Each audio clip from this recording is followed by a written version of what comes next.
All right, everybody. Just a quick video update to get you brought up to speed on where we are now compared to where we were and a lot of the photos that you've seen in the build thread.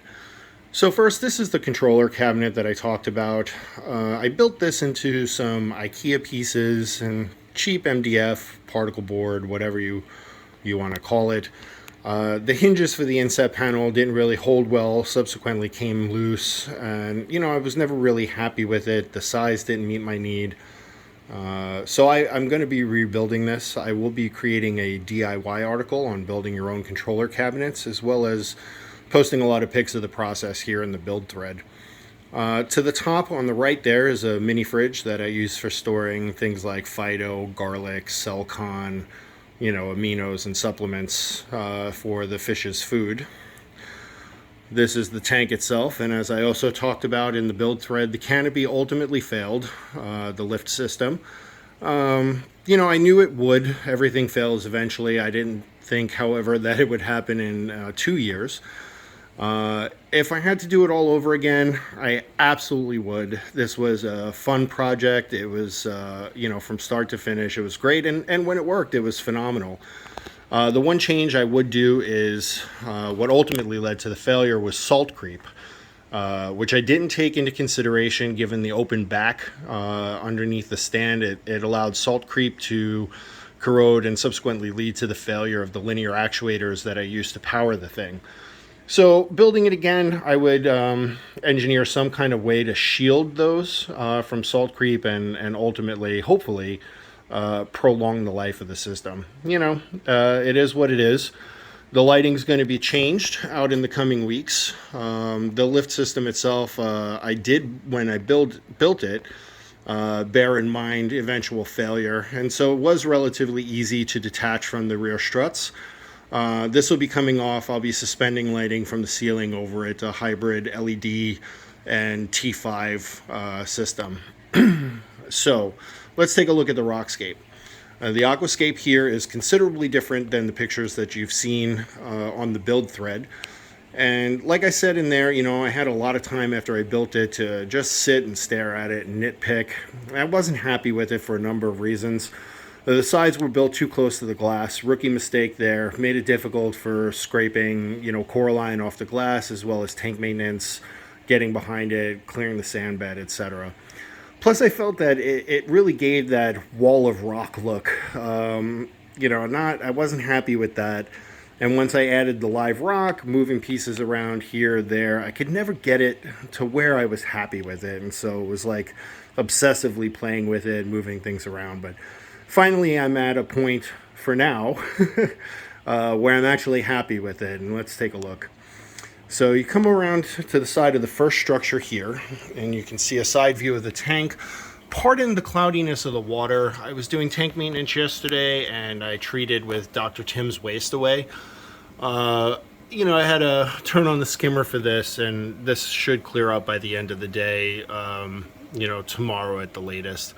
So if looking at the scape here, you can see there's lots of tunnels and nooks, crannies, arches, overhangs to provide hiding places, areas to swim through. And coming around to the front here, you'll see again what I added in addition to the live rock was, I believe it's made by Life Rock, these arches.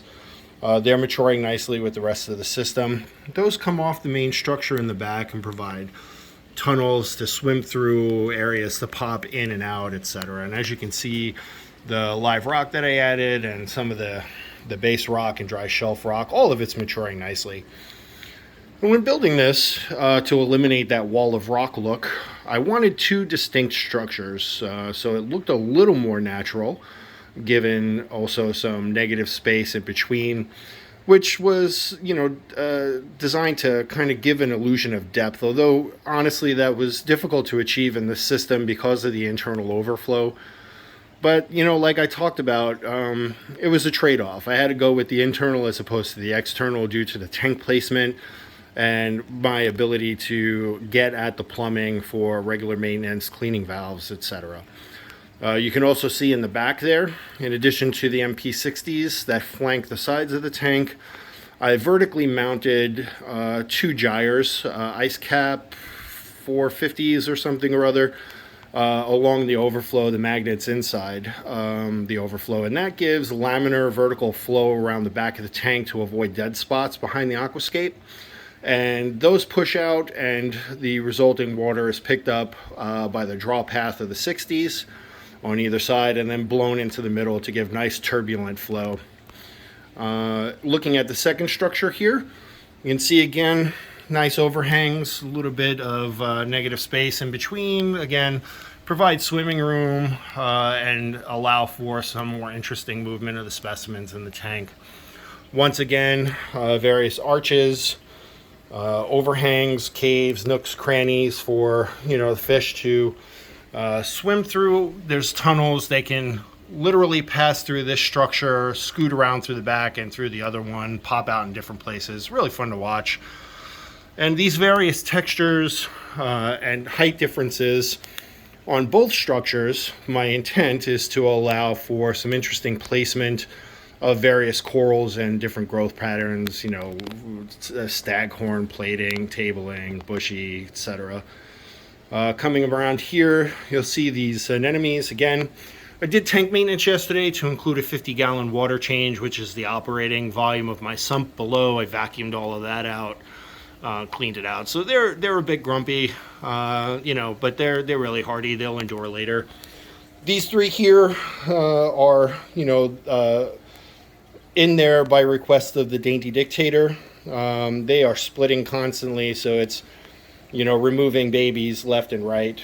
Can't really give them away, so I move them wherever I can to different tanks. Again, side view here, you'll see again different shelves, different arches, a lot of texture, again, caves and what have you. And I pardon the quality of the video here. I'm not a videographer, so I'm doing the best I can. Bear with me. That brings us to the side here. This is the display refugium. This is plumbed off a manifold from the main return line and then returns back to the sump below. See a grip of mangroves, trimming these down, to encourage more bushy growth underneath. And the ultimate plan is to plant additional macros underneath there. You can see I have some softies that I pulled out of the DT here, large blue-gray Cinellaria, and some sarcophodon, toadstools there. They're splitting off like crazy also. You can see I have a whole bunch of little frags and babies like that throughout the tank. Lighting for this is powered by two Kessel A150s and then a DIY lighting solution that I added to get some additional light under the canopy in advance of planting some decorative macros. These was like a 2-lamp LED on a goosenecks. I took them apart, ran the wiring through some cable sleeving or cable hide, whatever, and those are set down there on a little timer that they come on with the main light sunrise for the DT and shut off at the same time. Currently running a 13-hour photo period, ramp up, ramp down, what have you. Water bottle for daily misting, etc. So let's get underneath this cabinet. Underneath here, you can see there's the 10-gallon Bashi ATO. That has two PMUPs inside, one that just pumps water directly to the return section of the sump. The other, which runs and feeds the calc reactor, which in turn dumps into the return of the sump to help maintain water level. Those are run off a pH dependent script for the Apex, which was thankfully and graciously written for me by another member of the forum. Much thanks. Namaste. This is the CO2 tank with a carbon doser to feed the calcium reactor.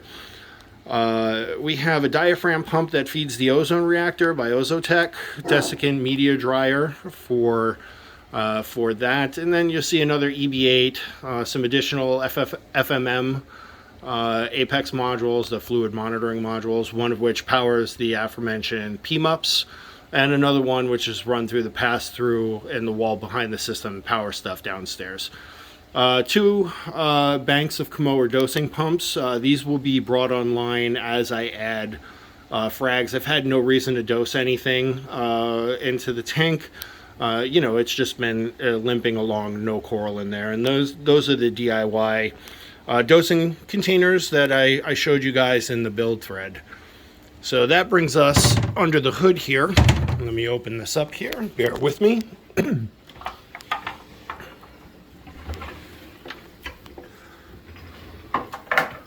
So moving in here, you can see that is the Skims Monster, whatever the nomenclature number was for it. But, honestly, I've had nothing but trouble with it since the day it arrived.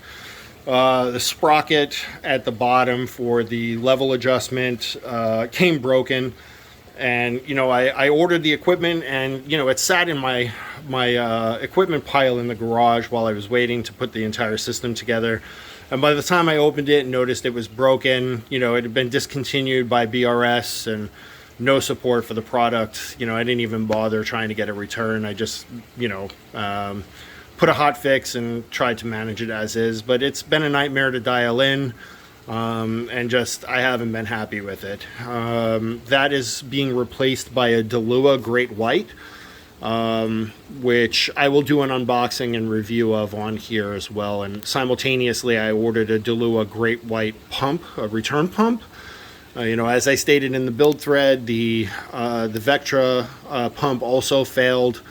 I'll be replacing that, but if it fails again, it will be the last Ecotech product I purchase. That being said, I want a backup return pump already set up in the controller cabinet just for hot swapping purposes.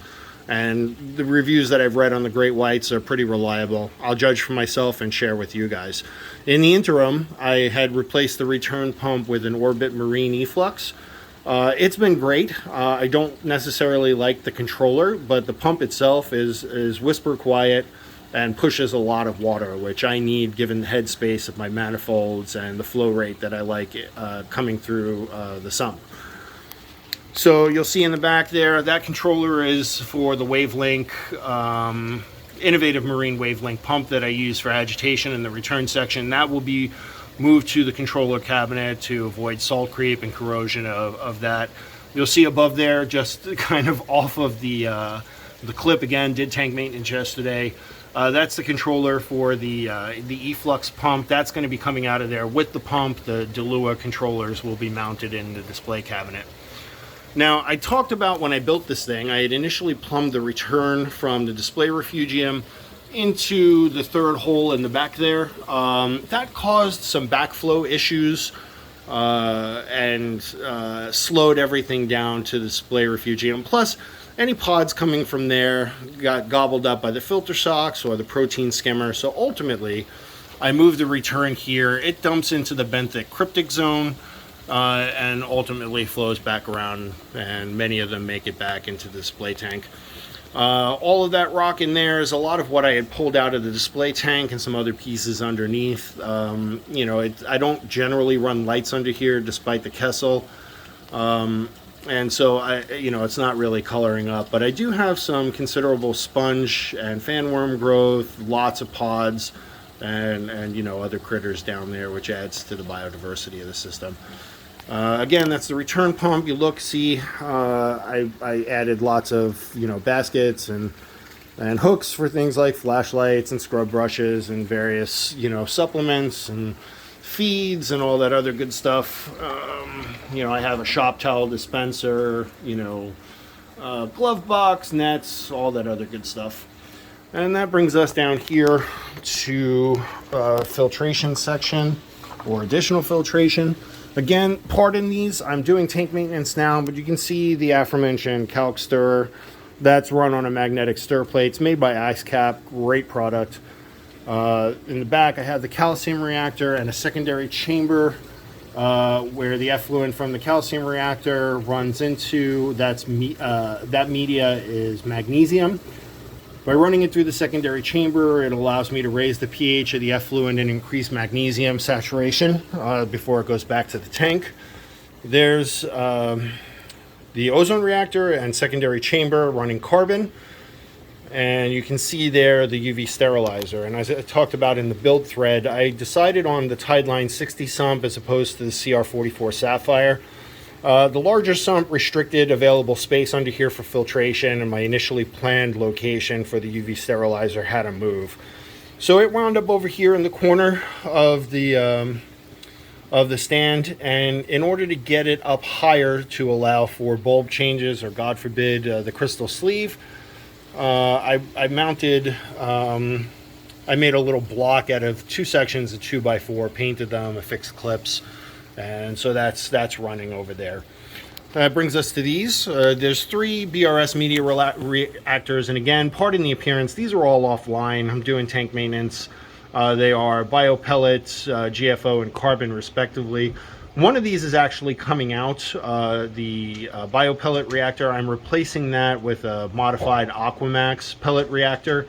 I'm leaving the one that's currently running carbon dry in the event I have to run some emergency media like Purigen or what have you. And I do run GFO. I need to run considerably less these days. My nutrients are relatively stable. I have consistent phosphate readings of 0.02 to 0.04 with little fluctuation. Nitrates currently around 20. You know, naturally, as I add things, coral, I'm going to have to fine tune that, you know, along with my other parameters. But that's about where we're at now. And I, you know, thank you for watching and really appreciate you following along on my journey here. Let's continue to watch this thing grow and mature.